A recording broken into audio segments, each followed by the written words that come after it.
मीरपुर ख़ास bureau chief सूमार समय जो मुड़स ऐं सावरा मुल्क छॾे इंडिया वञी रहिया आहिनि। मूंखे गॾु वठी वञण खां इनकार करण ते मूं शिकायत कई त मच्छर जी वेश्या ने तशद्दुद जो निशानो बणाए 1.5 साला न्याणी फुरे घरां बेदख़ल करे छॾियो आहे। अहिड़ो इज़हार तालके थाणे जी हद ॻोठ अब्दुल्लाबाद वासण औरत लोंगा कूली पंहिंजे वालिद वीर जी कूली सां गॾु मुड़स ऐं सावरनि जी मुबैना ज़ादतुनि ख़िलाफ़ मीरपुर ख़ास पहुची साफ़िन अॻियां दाहींदे कयो। श्रीमती लोंगा कूली वधीक चयो त 3 साल अॻु माइटनि मदन कूली सां शादी कराई, जंहिंमां 1.5 सालनि जी न्याणी वर्षा जो औलाद आहे, जॾहिं त मुड़स ऐं सावरा मुल्क छॾे इंडिया वञी रहिया आहिनि। सभिनीनि जा पासपोर्ट पिण ठारायो आहिनि। मूंखे गॾु वठी वञण खां इनकार कयो आहे। अहिड़ी शिकायत ते मुड़स मदन कूली ॾेर पवन ऐं सोरो धेरो कूली मच्छर जी पिया घर जे कमरे में कैद करे घुटा ॾेई मारण जी कोशिश कई। रड़ियुनि ते पाड़े वारनि पहुची जान बचाई, जंहिं बाद ॼाणायल माण्हुनि तशद्दुद जो निशानो बणाए माइटनि पारां ॾाज में ॾिनल सामान ऐं न्याणी फुरे घरां बेदख़ल करे छॾियो आहे। न्याणी जे वालिद चयो त नाठी ऐं उन जे माइटनि न्याणी सां ज़ुल्म कयो आहे। अहिड़ी शिकायत हद जी पुलिस खे पिण ॾिनी पर को बि तदारक न थियो आहे। न्याणी जा सावरा कूड़नि केसनि में फसाइण समेत मौत मार धमकियूं ॾेई रहिया आहिनि। मजबूर थी हिते पहुता आहियूं। मुतासिर औरत ऐं संदसि वालिद वास्तेदार अख़्तियारनि खां पुरज़ोर मुतालबो कंदे चयो त मामले जो नोटिस वठी ॼाणायल माण्हुनि जो वीज़ा रद्द करे मौसूम न्याणी वापसि ॾियारे इंसाफ़ ऐं तहफ़ुज़ फ़राहम कयो वञे। चक्रण रिपोर्ट काज़ी अली रज़ा सनाई सिंध डॉक्टर्स एसोसिएशन यूके जे चेयरमैन डॉक्टर शाहबख्श लाशारी जे सहकार सां यूनियन काउंसिल खेराऊ तालका सिंधड़ी ज़िला मीरपुर ख़ासि मरीज़नि जी सहूलियत ऐं बेपहुच माण्हुनि जी आसानी लाइ मुफ़्त एम्बुलेंस सर्विस जी शुरूआत कई वई, जंहिंजो इफ़्तिताह थलसीमिया पेशेंट्स वेलफेयर सोसाइटी जे सेक्रेटरी डॉक्टर मोहम्मद सादिक सियाल जिन कयो। साणस गॾु PPHI जो DM कर्नल अख्तियार अहमद, डॉक्टर ज़िक्रिया राहू, ग़ुलाम नबी चन्ना, हिज़बिल्ला मंगरियो, ज़हीर अहमद बोज़दार ऐं कादिर बख्श सियाल पिण हुया।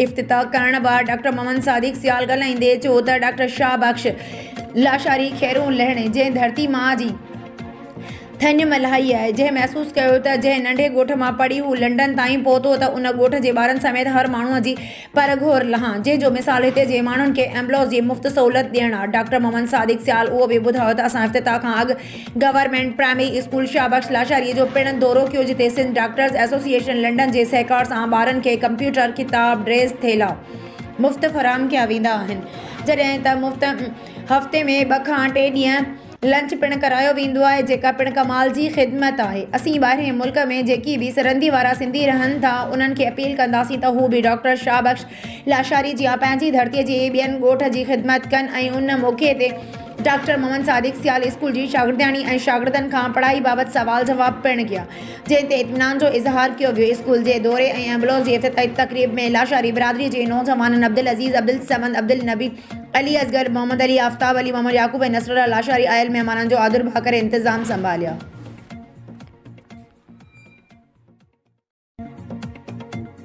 चक्रण रिपोर्ट काज़ी अली रज़ा सनाई क़ाबिलियत ऐं मेरिट जी बुनियाद ते मुख़्तलिफ़ सरकारी इदारनि में नौकरियूं वठंदड़ नौजवाननि ऐं नियाणियुनि समेत मुख़्तलिफ़ तालीमी इदारनि में दाख़िलाऊं वठंदड़ शागिर्दनि ऐं शागिर्दाणियुनि खे मन्ता ॾियण जे लाइ district education officer Malir Karachi Lal Bakhsh गद्दारो ऐं डायरेक्टर रहमानिया इंस्टीट्यूट सिंध जा मोहम्मद गद्दारो पारां अज़ीज़ाबाद स्टॉप ते एवार्ड तक़रीब मुनक़द कई वई, जंहिंमें सकरन जाई सऊदी वासी हाजी अब्दुल अज़ीज़ गद्दारो महिमान ख़ासि तौर शिरकत कई, जंहिंजे हथां एवार्ड पिण ॾियारिया विया। एवार्ड किताब जी सूरत में हुया। उन मौक़े ते जान मोहम्मद गद्दारो ऐं लाल बख्श गद्दारो अलॻि अलॻि ॻाल्हाईंदे चयो त अॼु इंतहाई ख़ुशी थी रही आहे जो असांजे बिरादरीअ जा नौजवान ऐं नियाणियूं अल्हम्दुलिल्लाह एतिरो क़ाबिल थी चुका आहिनि जो पंहिंजी क़ाबिलियत जी बुनियाद ते अॻिते वधी रहिया आहिनि।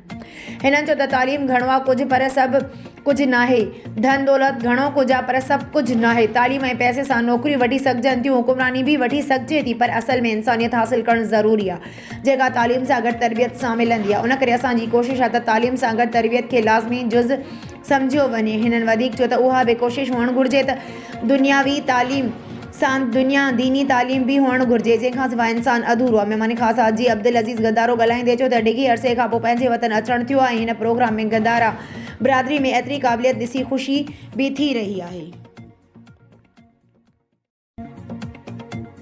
मीरपुर ख़ासि रिपोर्ट सूमार समय जो feeder Sultanabad town committee Sultanabad जे ॻोठ हाजी उमर काके पुटो जे लाइट गुज़िरियल 5 महीननि खां बदमस्त ऑफिसर जावेद समो ऐं हमज़ा हकड़ो कटे वेठा आहिनि।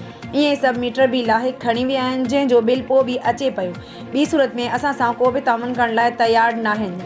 चवणु अथनि त जेको करिणो आहे करियो, असीं लाइट न हलाईंदासीं। 1-2 माण्हुनि ते जे बिल आहिनि त सॼे ॻोठ ॾोह त नाहे कयो। इहे ऑफिसर पाण सॼो ॾींहुं पेट्रोल जे पोयां आहिनि ईअं ई पंहिंजा प्राइवेट माण्हू रखी कमु पिया वठनि। असीं हेस्को अमले खां अंगुर था कयूं त उन्हनि जी जांच करण उमर काके पोटो जे ॻोठ जे क़ानूनी तरीक़े सां लाइट हलाए ॾियनि। ॿी सूरत में एहतजाज ऐं रोड ब्लॉक कंदासीं। ॻोठाणा एवान साफ़त सूमार समय जो।